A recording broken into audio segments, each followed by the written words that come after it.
Welcome to day 2 of Python programming.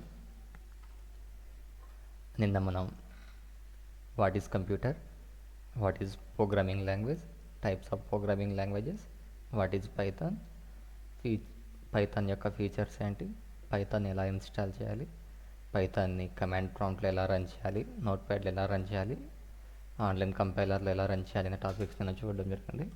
ఈరోజు మనం అసలు ప్రింట్ ఫంక్షన్ అంటే ఏంటి, ఇన్పుట్ మెథడ్ అంటే ఏంటి, కీవర్డ్స్ అంటే ఏంటి, వేరియబుల్స్ అంటే ఏంటి, ఐడెంటిఫైయర్స్ అంటే ఏంటి, ఐడెంటిఫైయర్కి రూల్స్ ఎలా ఉంటాయి, అలాగే డేటా టైప్స్ ఎలా ఉంటాయి పైథాన్లో, అలాగే ఒక టైప్ నుంచి మరొక డేటా టైప్లోకి ఎలా కన్వర్ట్ చేస్తారు అనే టాపిక్స్ ఈరోజు చూద్దాం. ఓకేనా?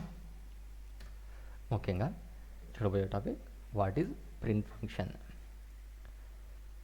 ప్రింట్ ఫంక్షన్ అంటే ఏంటంటే ఏదైనా ఒక డేటా, అది వాల్యూ కావచ్చు, వేరియబుల్ కావచ్చు, స్ట్రింగ్ కావచ్చు, ఏదైనా ఒక డేటాని డిస్ప్లేలో ప్రింట్ చేయడానికి ఉపయోగించే ఇన్బిల్ట్ మెథడ్ని మనం ఏమంటామంటే ప్రింట్ ఫంక్షన్ అంటాం అనమాట. ఫర్ ఎగ్జాంపుల్కి ప్రింట్ హలో వరల్డ్ అని చెప్పి ఇచ్చామనుకోండి, అప్పుడు ఏమవుతుందంటే హలో వరల్డ్ అని చెప్పి డేటా మనకి కన్సోల్ ఆర్ డిస్ప్లేలో ప్రింట్ అవ్వడం జరుగుతుంది. ఇక్కడ మనకి డౌట్ రావచ్చు, ఎందుకు హలో వరల్డ్ దగ్గర డబల్ కోట్స్ ఇచ్చారు అనేసి. అవునా? ఎందుకంటే ఎప్పుడైతే స్ట్రింగ్ టైప్ ఆఫ్ డేటా మనం ప్రింట్ చేస్తామో అలాంటప్పుడు మనం ఏం చేయాలంటే ఖచ్చితంగా డబల్ కోట్ కానీ సింగిల్ కోట్ కానీ మెన్షన్ చేయాలన్నమాట. ఓకేనా? ఇక్కడ నెక్స్ట్ ప్రింట్ 1 2 3 4 అని చెప్పి ప్రింట్ చేయడం జరిగింది. ఎప్పుడైతే మనం న్యూమరిక్ వాల్యూస్ని ప్రింట్ చేస్తామో అలాంటప్పుడు పెరాంథసిస్ లోపల మనం ఎటువంటి కొటేషన్స్ ఇవ్వాల్సిన అవసరం లేదు. నెక్స్ట్ లైన్లో ప్రింట్ 1 2 3 4 అని చెప్పి ఇవ్వడం జరిగింది, బట్ దాని చుట్టూ డబుల్ కోట్స్ ఇవ్వడం జరుగుతుంది. అప్పుడు ఏమవుతుందంటే అక్కడ ఉన్న డేటా అనేది మనకి స్ట్రింగ్గా తీసుకోవడం జరుగుతుంది. ఫర్ ఎగ్జాంపుల్కి ఒకసారి ఆన్లైన్లో రన్ చేసి చూద్దాం. ఓకేనా? డబల్ కోట్స్ అనేది వాడాల్సి ఉంటుంది. ఓకేనా? ఇక్కడ మనకి అవుట్పుట్ అనేది రావడం జరుగుతుంది. అలా కాకుండా ఒకసారి ప్రింట్ హలో అని చెప్పి ప్రింట్ చేయడానికి ట్రై చేద్దాం. ఇప్పుడు మనకి ఖచ్చితంగా ఎర్రర్ వస్తుంది, ఎందుకంటే మనం ఇక్కడ స్ట్రింగ్ టైప్ ఆఫ్ డేటాని ప్రింట్ చేస్తున్నాం, బట్ మనం కొటేషన్స్ డబల్ కోడ్ కానీ సింగిల్ కోడ్ కానీ ఇవ్వడం లేదు. కాబట్టి మనకి ఏమవుతుందంటే డెఫినెట్గా మనకి ఎర్రర్ అనేది వస్తుంది అనమాట. ఓకేనా? ఎప్పుడైతే మనం న్యూమరిక్ డేటాని ప్రింట్ చేస్తామో అలాంటప్పుడు మనం ఎటువంటి కొటేషన్స్ ఇవ్వాల్సిన అవసరం లేదు. ఇప్పుడు చూసారు, ఇక్కడ 1 2 3 ప్రింట్ చేయడానికి ఎటువంటి కొటేషన్స్ ఏమైనా ఇచ్చామా? లేదు. ఎటువంటి కొటేషన్స్ ఇవ్వకున్నా కూడా ఇది వర్క్ అవుతుంది అనమాట. ఓకేనా? అలా కాకుండా మనం ఇందాక చూసినట్టు ఈ న్యూమరిక్ డేటాని డబల్ కోట్స్లో ఇవ్వడం వల్ల ఇప్పుడు ఏమవుతుందంటే డేటా అనేది ప్రింట్ అవుతుంది, బట్ ఇక్కడ ప్రింట్ అయిన డేటా అన్నది స్ట్రింగ్గా తీసుకుంటుంది అనమాట. ఓకేనా? ఇక్కడ ప్రింట్ అయిన డేటాని స్ట్రింగ్గా తీసుకుంటుంది. ఇప్పుడు మన టాపిక్ వచ్చేసి కీవర్డ్స్ అంటే ఏంటంటే ప్రీ డిఫైన్ రిజర్వ్డ్ వర్డ్స్ అనమాట, which has some special meaning. ప్రతి వర్డ్కి సమ్ స్పెషల్ మీనింగ్ అనేది ఉంటుంది. ఇవి పైథాన్లో టోటల్ 35 కీవర్డ్స్ అనేటివి ప్రజెంట్ ఉన్నాయి. ఆ కీవర్డ్స్ని మనం ఏం చేస్తామంటే వేరియబుల్స్ కానీ ఫంక్షన్స్ కానీ మెథడ్స్ కానీ క్లాస్కి కానీ నేమ్స్ పెట్టడానికి ఆ కీవర్డ్స్ని మనం యూస్ చేసుకోకూడదు. ఓకేనా? టోటల్ 35 కీవర్డ్స్ అనేటివి ప్రజెంట్ పైథాన్లో ఉన్నాయన్నమాట. ఒకసారి ఇక్కడ లిస్ట్ అనేది చూసుకోండి, బట్ ఇవన్నీ ఎక్కడైతే యూజ్ చేస్తామో అక్కడ ఒకసారి వీటి గురించి డీటెయిల్గా మాట్లాడుకుందాం. ఇప్పుడు వీటి గురించి డిస్కస్ చేయాల్సినంత అవసరం లేదు. ఓకేనా? నెక్స్ట్ ఐడెంటిఫైయర్స్ అంటే ఏంటంటే in Python we have to deal with so many classes, objects, variables and functions అనమాట. అంటే ఏంటంటే మనం ఒక ప్రోగ్రామ్ రాసేటప్పుడు పైథాన్లో మనం ఒకే ప్రోగ్రాంలో చాలా క్లాసెస్ కానీ ఆబ్జెక్ట్స్ కానీ వేరియబుల్స్ కానీ ఫంక్షన్స్ కానీ ఉండొచ్చు అనమాట. అన్నిటికీ ఒకే నేమ్తో పిలవలేం కదా, వాటన్నిటిని ఒక్కొక్క దానికి ఒక్కొక్క పేరు పెట్టడానికి మనం ఐడెంటిఫైయర్ అనే టాపిక్స్ని యూజ్ చేస్తాం అనమాట. ఫర్ ఎగ్జాంపుల్కి మనం ఇక్కడ తీసుకున్నట్లయితే క్లాస్ కార్ అనేది ఒకటి ఉంది. ఈ క్లాస్ కార్ అనేది ఏంటంటే కార్ అనేది ఒక ఐడెంటిఫైయర్. తర్వాత నెక్స్ట్ ఒక మెథడ్ ఉంది, ఇన్నిట్ అనే మెథడ్ ఉందన్నమాట. ఆ ఇన్నిట్ అంటే ఏంటంటే అది ఒక మెథడ్ నేమ్. ఓకేనా? అలా క్లాస్కి, ఆబ్జెక్ట్స్కి, వేరియబుల్స్కి, ఫంక్షన్స్కి మనం ఏం చేస్తామంటే నేమ్స్ పెడతామన్నమాట. దాన్నే ఐడెంటిఫైయర్స్ అంటాం. ఓకేనా? ఈ ఐడెంటిఫైయర్ అనేది ఎయిదర్ ఆల్ఫాబెట్తో కానీ స్టార్ట్ అవ్వాలి, అది క్యాపిటల్ కావచ్చు, స్మాల్ కావచ్చు, బట్ ఒక ఆల్ఫాబెట్తో స్టార్ట్ అవ్వాలి, లేదంటే ఇలా అండర్ స్క్వేర్తో స్టార్ట్ అవ్వాలి. అలా కాకుండా నెంబర్తో కానీ అలా స్టార్ట్ అవ్వడం రాంగ్ అనమాట. ఓకేనా. అలాగే followed by letters, digits, under square అనమాట. అంటే నెంబర్స్ అనేటివి in middle of the variable name ఎక్కడైనా ఉండొచ్చు అనమాట. ఫర్ ఎగ్జాంపుల్కి నెంబర్ 1 అని చెప్పేసి ఇక్కడ ఉంది, అంటే లాస్ట్లో ఇచ్చామన్నమాట, ఇలా ఉండొచ్చు. బట్ స్టార్టింగ్ అనేది నెంబర్ ఉండకూడదు. ఓకేనా. అండర్ స్క్వేర్ ఉండొచ్చు, లెటర్ ఉండొచ్చు, బట్ ఈ డిజిట్ అనేది స్టార్టింగ్లో ఉండకూడదు. ఓకేనా. నెంబర్ 1 ఇక్కడ 1 అనేది లాస్ట్లో ఉంది, సో ఇది కరెక్ట్. నెంబర్ 2 ఇక్కడ నెంబర్ అనేది లాస్ట్లో ఉంది, డిజిట్ అనేది లాస్ట్లో ఉంది, సో ఇది కరెక్ట్ అవుతుంది. ఇక్కడ అండర్ స్క్వేర్ అనేది మిడిల్లో ఉంది, ఇది అండర్ స్క్వేర్ ఇన్ బిట్వీన్ ఉండొచ్చు, లేదంటే starting of the variable name అయినా ఉండొచ్చు, నో ప్రాబ్లం అనమాట. అవాయిడ్, ఇందాక మనం చెప్పుకున్నట్లు అవాయిడ్ స్టార్టింగ్ విత్ డిజిట్. ఇక్కడ ఫస్ట్ కార్ అని చెప్పేసి ఇచ్చారనమాట. అంటే ఇక్కడ డిజిట్ అనేది ఎక్కడుంది, starting of the variable name ఉంది, సో ఇది తప్పు అనమాట, ఫాల్స్.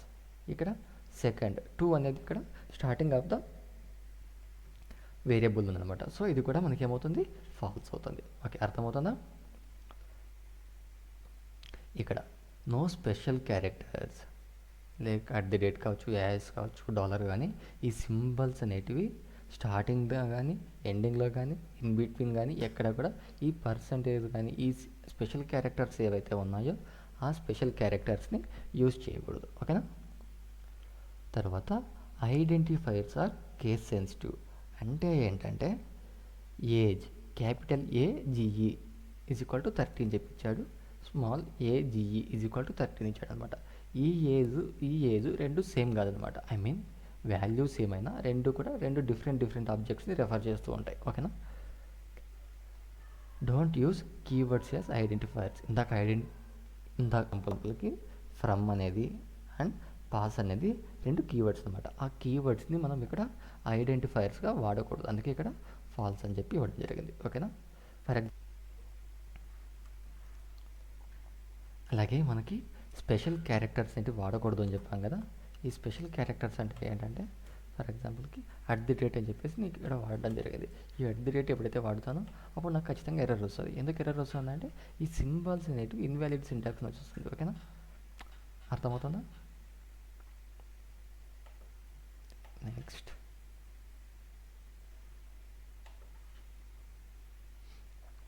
Variables in Python. ఇప్పుడు మన టాపిక్ వచ్చేసి వేరియబుల్స్ అనమాట. ఫర్ ఎగ్జాంపుల్కి వేరియబుల్ అంటే అంటే variable is a container where we can store the values. అంటే ఏంటంటే ఇక్కడ ఫర్ ఎగ్జాంపుల్కి చూడండి, ఏ అనే ఒక వేరియబుల్ ఉంది, దాంట్లో ఎంత ఉంది, వాల్యూ అనేది 20 ఉందన్నమాట. ఇక్కడ బి అనేది వేరియబుల్, దాంట్లో ఉన్న వాల్యూ అనేది 35 అనమాట. ఇక్కడ నేమ్ అనేది వేరియబుల్, దాంట్లో ఉన్న వాల్యూ పుష్ప. ఓకేనా, అర్థమవుతుందా.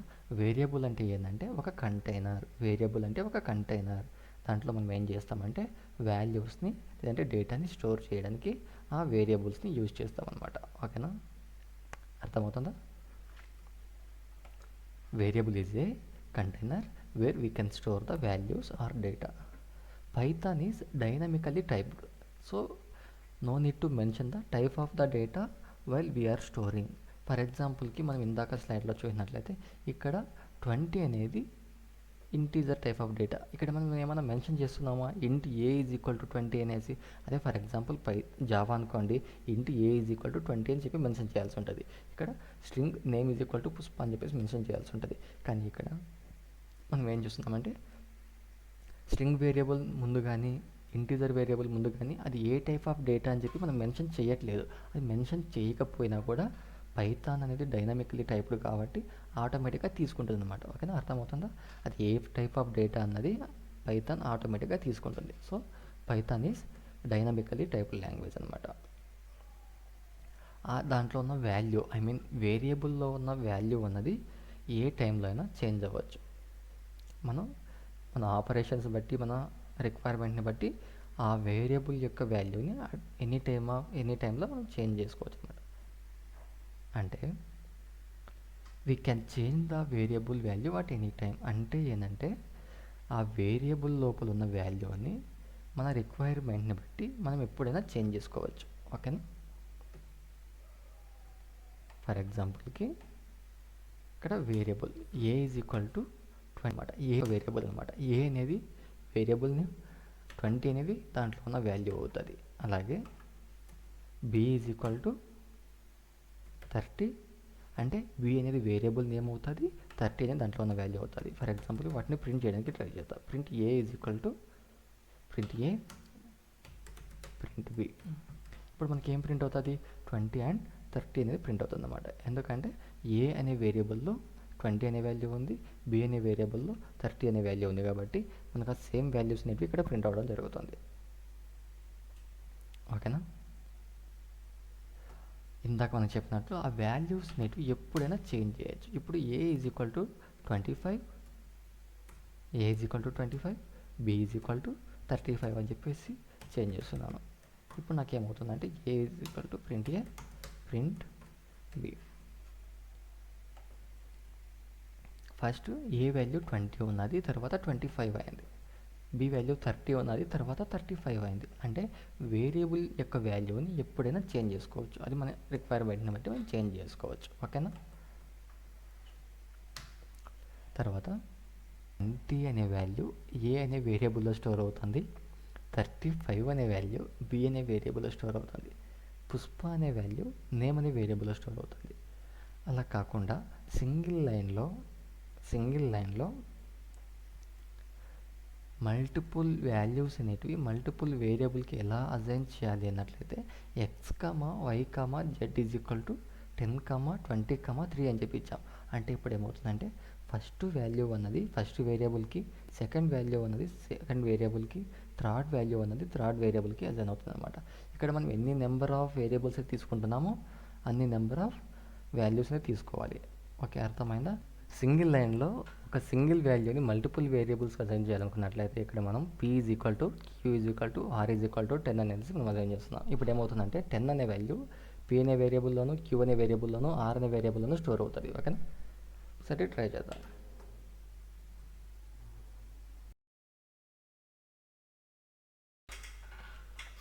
ఇప్పుడు మనం ఇక్కడ చూడొచ్చు. First a is equal to 20, b is equal to 30, c is equal to 40 అని చెప్పేసి సింగిల్ లైన్లో మల్టిపుల్ లైన్స్లో ఇచ్చామన్నమాట. అలా కాకుండా సింగిల్ లైన్లో కూడా వాల్యూస్ అసైన్ చేయడం జరిగింది. సింగిల్ లైన్లో సేమ్ వాల్యూని అసైన్ చేయడం జరిగింది. ఓకేనా?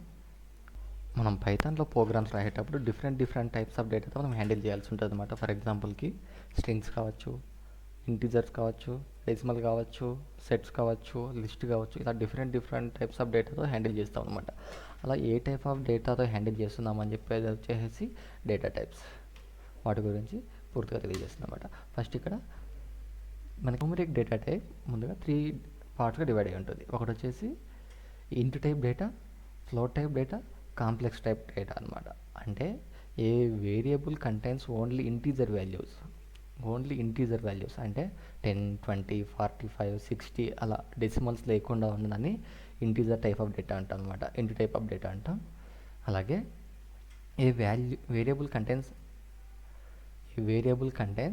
Decimal type data is known as the float data type అనమాట. అంటే డెసిమల్ వాల్యూస్ని కలిగి ఉన్నదాన్ని మనం ఏమంటామంటే ఫ్లోట్ వాల్యూస్ అంటాం అనమాట. అలా కాకుండా 2 + 3j, 2 - 1j అలా ఉన్న వాటిని ఏమంటామంటే కాంప్లెక్స్ టైప్ ఆఫ్ డేటా అంటాం అనమాట.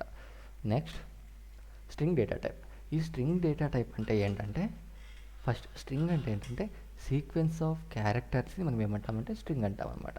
ఈ స్ట్రింగ్ని మనం డిక్లేర్ చేయడానికి సింగిల్ కోట్ కానీ, డబుల్ కోట్ కానీ, ట్రిపుల్ కోట్ కానీ యూజ్ చేసి మనము స్ట్రింగ్ వేరియబుల్స్ని అసైన్ చేస్తాం అనమాట, డిక్లేర్ చేస్తాం. ఈజ్ ఈక్వల్ టు రామ్ అని చెప్పేసి నేను సింగిల్ కోట్లో డొనేట్ చేస్తున్నాను. అలా కాకుండా B is equal to Raju అనేసి డబుల్ కోట్లో డొనేట్ చేస్తున్నాను. C is equal to triple కోట్లో సీత అని చెప్పేసి డొనేట్ చేస్తున్నాను. ఇప్పుడు print A comma B comma C చూద్దాం అవుట్పుట్ ఏంటి వస్తుంది అన్నది. ఓకేనా? ఇక్కడ మనకి రాజు సీత అని చెప్పేసి అవుట్పుట్ వస్తుంది అనమాట. అంటే మనం ఇక్కడ డిక్లేర్ చేసింది కరెక్ట్ అనమాట. ఓకేనా? మనం స్ట్రింగ్ని డిక్లేర్ చేయడానికి ఇలా సింగిల్ కోట్ కావచ్చు, డబుల్ కోట్ కావచ్చు, ట్రిపుల్ కోట్స్ కానీ యూజ్ చేస్తాం. టైప్ అంటే ఏంటంటే sequence data type is nothing but the data in order format. collection of data separated by commas and enclosed with square braces or curly braces, parentheses, enclosed with parentheses or square braces. అంటే ఇక్కడ ఒక ordered ఫార్మాట్లో ఉన్న data అన్నది కామాస్తో separate చేయబడి పెరాంథసిస్తో కానీ లేదంటే square బ్రేసెస్తో కానీ సెపరేట్ ఎన్క్లోజ్ చేయబడి ఉంటే దాన్ని సీక్వెన్స్ డేటా టైప్ అంటాం అన్నమాట. ఈ సీక్వెన్స్ డేటా టైప్ అన్నది టూగా డివైడ్ అవుతుంది. ఒకటి వచ్చేసి లిస్ట్ అవుతుంది, ఇంకొకటి వచ్చేసి టపుల్ అవుతుంది. ఈ టపుల్ అంటే ఏంటి, లిస్ట్ అంటే ఏంటి అనేది తర్వాత క్లాసెస్లో చూద్దాం. బట్ మనం లిస్ట్ అంటే a ordered data enclosed with square braces and separated with commas అని తెలుసుకోండి. టపుల్ అంటే ఏంటంటే ordered list enclosed with parenthesis and separated by commas అని మాత్రం తెలుసుకోండి చాలు. Map data type. Map data type అంటే ఏంటంటే ఒక డేటా అనేది కీ అండ్ వాల్యూస్ పేర్గా ఉంటే దాన్ని ఏమంటామంటే మ్యాప్ డేటా టైప్ అంటాం. ఈ మ్యాప్ డేటా టైప్ గురించి తర్వాత క్లాస్లో ఇన్ డీటెయిల్గా తెలుసుకుందాం. తర్వాత బూలియన్ డేటా టైప్ అనమాట. ఈ బూలియన్ డేటా టైప్ అనేది మనకి ఏం చేస్తుంది అంటే బూలియన్ వాల్యూస్ ఇస్తుంది అనమాట. ఇది బూలియన్ వాల్యూస్ని రిప్రజెంట్ చేస్తుంది. మనం ఈ బూలియన్ వాల్యూస్ని ఎక్కడ యూజ్ చేస్తామంటే కండిషనల్ ఆపరేటర్స్లోను లాజికల్ ఆపరేటర్స్లోనూ యూజ్ చేస్తాం. ఇక్కడ 2 వాల్యూస్ ఉంటాయి, ఒకటి ట్రూ మరొకటి ఫాల్స్. ఇవి ఎక్కడ ఎలా యూజ్ చేస్తాం అనేది తర్వాత క్లాసెస్లో చూద్దాం. ఈ డేటా టైప్స్ గురించి ఇన్ డీటెయిల్గా తర్వాత చూద్దాం.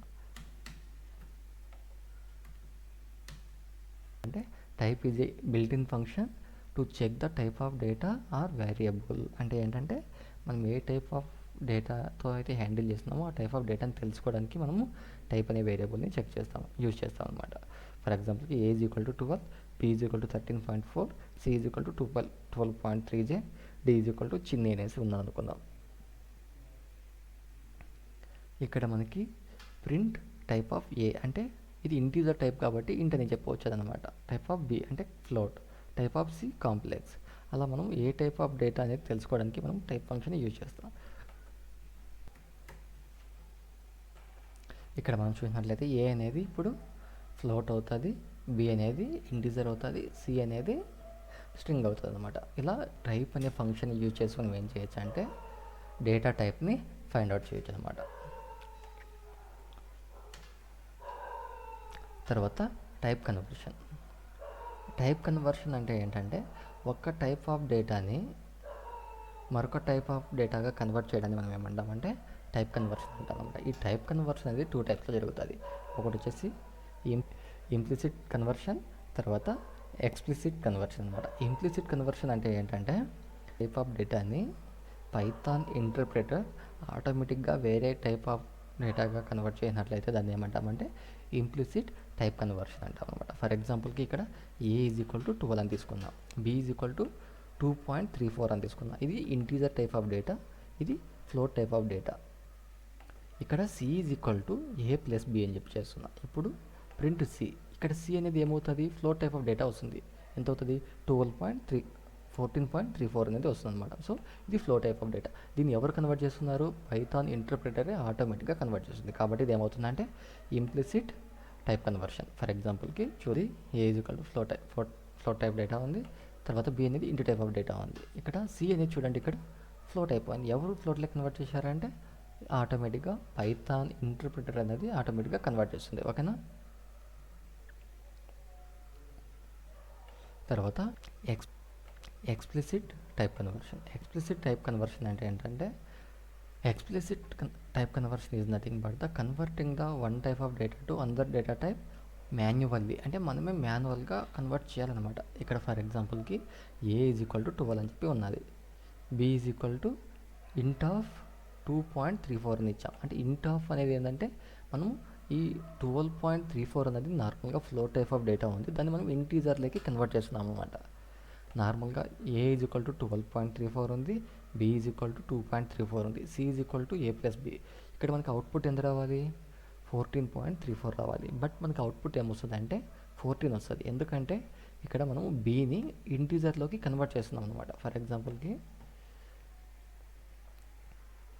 ఇక్కడ మనకి అవుట్పుట్ వచ్చేసి 24.4 వస్తుంది కదా, అలా కాకుండా దీన్ని ఈ 0.4ని తీయాలంటే ఏం చేస్తామంటే దీన్ని ఫస్ట్ ఇంటీజర్లోకి కన్వర్ట్ చేస్తాం అనమాట.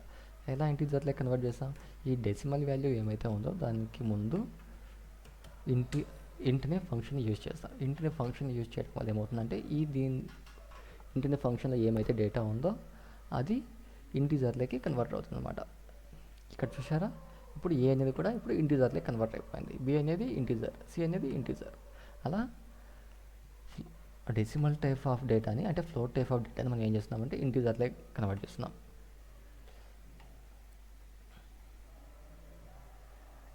ఓకేనా? ఇక్కడ ఒక చిన్న ఎగ్జాంపుల్ చూద్దాం. ఇక్కడ ఏ ఈజ్ ఈక్వల్ టు 10 అనేసి ఉంది, B is equal to float of A ఉంది. ఇప్పుడు ఒకసారి చెక్ చేద్దాం. ఈ ఇంటీజర్ వాల్యూ 10 అనే వాల్యూ ఏమవుతుందో దాన్ని ఫ్లోట్లోకి కన్వర్ట్ చేస్తున్నా. అప్పుడు నాకు వాల్యూ ఏమవుతుందంటే, అలాగే నేను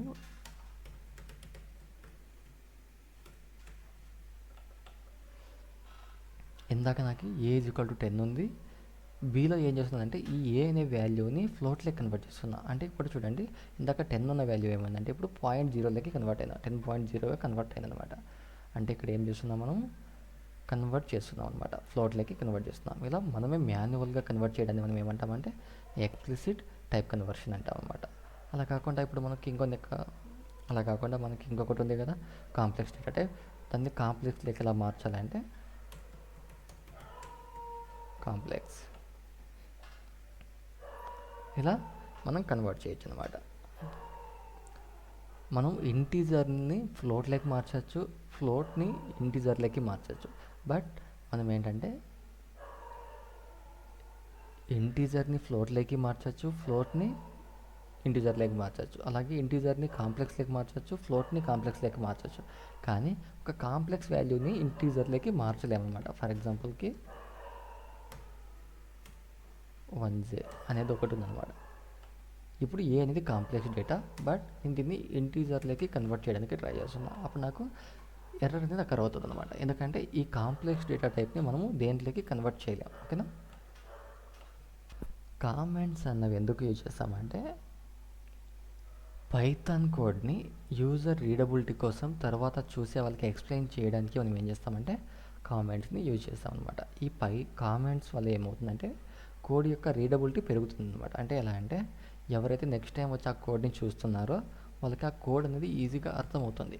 అండ్ అలాగే పైథాన్ని యూజ్ చేసి మనం ఎగ్జిక్యూషన్ని స్టాప్ చేయొచ్చు అనమాట. ఫైల్ మనము టెస్టింగ్ చేసేటప్పుడు ఈ ఎగ్జిక్యూషన్ స్టాప్ చేసి మనము పైథాన్ కోడ్ని టెస్ట్ చేయొచ్చు, ఏ లైన్ ఎలా వర్క్ అవుతుంది అనేది. ఓకేనా? ఈ టైప్స్ ఆఫ్ కామెంట్స్ అనేటివి 2 టైప్స్. ఒకటి వచ్చేసి single line comments, multi line comments. Single line comments అంటే ఏంటంటే ఇక్కడ యాస్టిక్ సింబల్ని యూజ్ చేసి మనం కామెంట్ చేసినట్లయితే దాన్ని మనం సింగిల్ లైన్ కామెంట్గా అంటాం అనమాట. అంటే ఈ యాస్టిక్ సింబల్ని యూజ్ చేయడం వల్ల ఏమవుతుందంటే ఆ పర్టికులర్ లైన్ అనేది ఎగ్జిక్యూట్ అవ్వకుండా ఆగిపోతుంది. ఫర్ ఎగ్జాంపుల్కి print hello, print how are you, print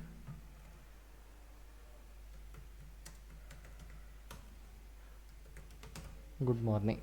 ఇలా ఉన్నదనుకున్నాం. ఇలా ఉన్నదాన్ని ఇప్పుడు మనకు అవుట్పుట్ ఏమొస్తుంది, hello, how are you, good morning అని చెప్పి వస్తుంది. అలా కాకుండా ఏదైనా ఒక లైన్ ఆఫ్ కోడ్ని ఎగ్జిక్యూట్ కాకుండా స్టాప్ చేయాలి అనుకున్నాం అనుకోండి, అలాంటప్పుడు మనం దాని ముందు ఏం చేస్తామంటే హ్యాష్ట్రిక్ సింబల్ వాడతాం అనమాట. అప్పుడు ఏమవుతుందంటే ఈ లైన్ ఆఫ్ కోడ్ అనేది చూసారు ఇక్కడ యాక్టివ్లో లేదు, ఇప్పుడు ఇది రన్ అవుతుంది అనమాట. ఓకే, అర్థమవుతుందా? ఇలా సింగిల్ లైన్ కామెంట్ అనమాట. ఇది ఏ లైన్కి నువ్వు కామెంట్ చేయాలనుకుంటున్నావో ఆ లైన్కి నువ్వు హ్యాష్ట్రిక్ సింబల్ వాడినట్లయితే అది ఏమవుతుందంటే కామెంట్ అయిపోతుంది. అలా కాకుండా మల్టిపుల్ లైన్స్ ఆఫ్ కోడ్కి మనం ఏమైనా కామెంట్ చేయాలనుకున్నట్లయితే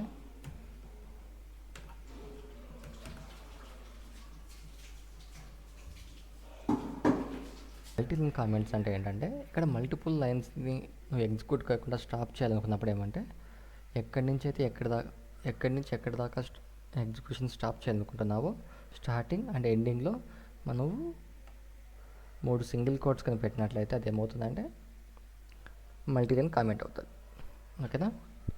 ఇక్కడ దాకా ప్రాక్టీస్ చేయండి ఈరోజు. Thank you.